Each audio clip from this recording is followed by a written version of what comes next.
And if the majority leader is here, Leader Shekarchi, please join me.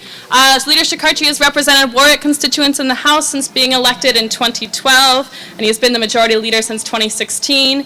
In addition to his work on labor, he has been a champion of animal rights, which is an issue close to many of the hearts in this room. Thank you, Leader. Thank you. Thank you, Kai. So thank you, and thank you all for being here today and for your advocacy, because it's only hearing from you, meeting you, listening to your concerns, and learning from you that we as legislators can enact laws that effectuate real change. I want to recognize Chairman Craven. I didn't know if he was recognized in the opening remarks. He was here.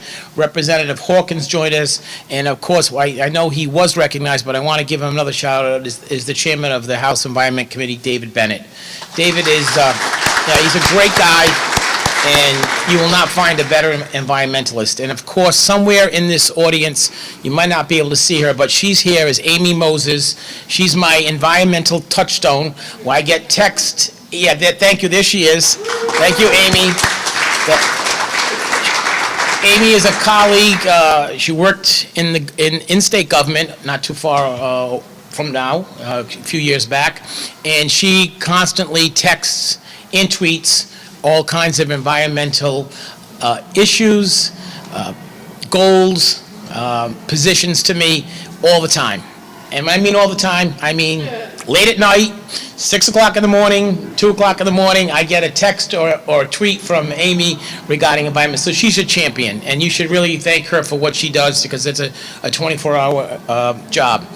It's my pleasure to welcome all the legislators here today, and obviously the Senate President spoke very well about the work that we as a legislator have done, but really want to talk about you today and the 60 dedicated environmental organizations that make up the Environmental Council of Rhode Island.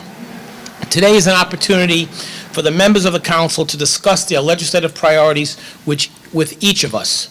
Each one of you are a Rhode Islander. Each one of you should know who your state rep and state senator is, and they should know who you are. So if you don't know who they are, please knock on their door, call them, send them an email. It's only then that through interaction, through contact, that we can build a relationship, and hopefully it'll work for both of us going forward. We urge you to spend time today with your legislators and get to know the members of the Environmental Committee. There are champions, whether it's animal rights, whether it's business, whether it's labor, whether it's public safety. Legislators are people, and we all have our passions. I'm no exception to it. So your passion obviously is the environment, and you need to continue that and find the legislators who support your position and help them.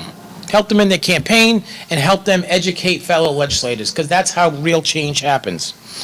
Input is important, and we are blessed here in Rhode Island with a great Department of Environmental Management. I know Terry Gray was recognized earlier, but I also want to not only recognize for all the good work that he does and some of the things that he does, but also Director Coit. They have a challenge every day of balancing a good economy in Rhode Island, which we need jobs and development, and protecting the environment. And that's not an easy job. So hats off to Terry Gray, to Janet Coit, please, yes. They work hard. It's because of their initiative. We have a plant in Johnston right now that does food to energy. So there's food waste to energy. We're looking at one that does medical waste to energy, and that's all on the forefront of DEM. So we're not only talking about solar and wind, but we're looking at all types of alternative energy. That's very, very important, and we need to continue to support those efforts. In closing, what I would urge you all to do is not only to come up here and be advocates, but to seek out good, sound development in Rhode Island, be it a solar project, alternative energy wind project. Be involved in it, support it, work with them. I can't think of a developer in the state that I don't represent or know in my private practice that would not welcome support from the environmental community in a development. Find out early, is this a project we can support? Is this a solar project that's going to go on a landfill or a contaminated site, and is the money going to be used to clean it up? Well, if that's the case, work with them on that. If this is solar that's going to cut down some diseased trees, work with them to reforest and replant trees on that site and somewhere else in the local community.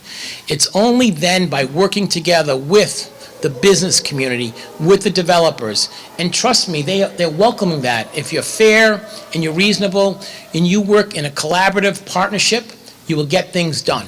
It's just a known fact. Thank you for your advocacy. Thank you for having me here today. Greetings on behalf of the House and the entire General Assembly. Please keep up the good work you do. The environment is our single biggest resource. We need to protect it for generations to come. Thank you very much.